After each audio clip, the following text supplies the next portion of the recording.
ماشاء اللہ ایک ایک بات کا ذمہ دار ہوں. کیا آج یہ جو لوگ کریم آقا کے بارے میں گفتگو کرتے ہیں، اللہ کے محبوب ایسے تھے. میں ذمہ داری کے ساتھ کہتا ہوں، امام بخاری نے اس بات کو نقل فرمایا، سرکار گہری نیند سوئے ہوتے تھے، سبحان اللہ آنکھ لگ جاتی تھی، کیا بات سرکار سو جاتے تھے. مبارک خراٹوں کی بھی کبھی کبھی آواز آ جاتی تھی، لیکن حضرت بلال آ کے اٹھاتے.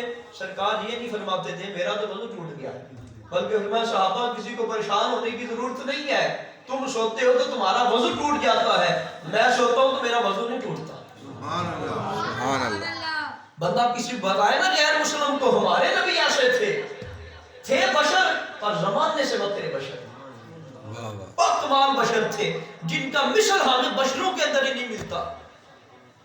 اور پھر عجیب بات دیکھیں، خالق نے ایسا طرفدار بنایا کہ زمانے کے اندر بندے کی سوچ بھی اس مقام تک نہیں پہنچ سکتی.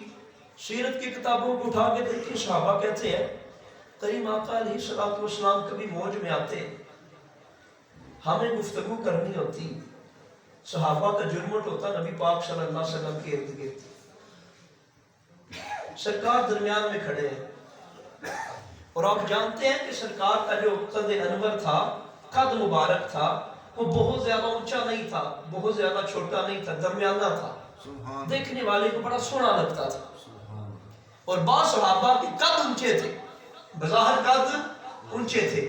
آپ سے میں سوال کرتا ہوں، ایک بندہ جرمٹ میں کھڑا ہے، 500-600 بندہ اس کے ارد گرد کھڑا ہے، جو باہر بندے کھڑے ہیں ان کے بعض کے قد بڑے بھی ہیں، تو دور سے بندہ جو کھڑا ہے اس کو کون نظر آئے گا؟ بڑے والا اونچا جس کا قد ہے وہ نظر آئے گا، بلکہ پہچان تو کسی کی نہیں ہوگی.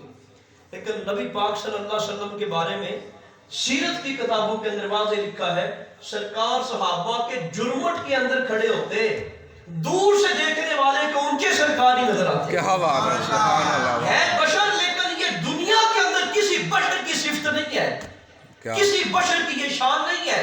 لیکن اللہ کے محبوب صلی اللہ علیہ وآلہ وسلم کی شان یہ تھی، ہزاروں کا مجمع ہوتا، سرکار بیچ کھڑے ہوتے، دور سے کھڑے بندے کو نظر آتا کہ وہ سرکار کھڑے ہیں. سبحان اللہ یہ دوسری بات ہو گئی. ہے سرکار بشر، اور بشروں والے عمل دیکھ لیں. عقیدہ اہل سنت میں نے پہلے بیان کر دیا ہے،